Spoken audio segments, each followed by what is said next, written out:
What's up, people? Philly Tech Club.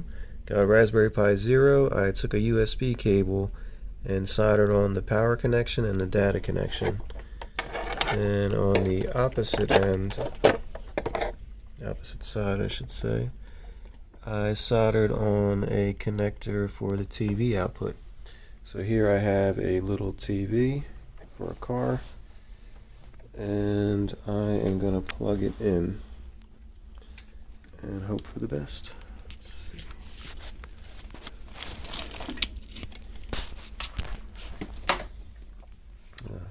It worked!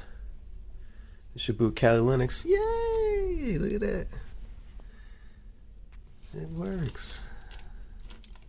Now this SD card also works on the Raspberry Pi 1, which this was in. It's amazing. So I have a regular USB cable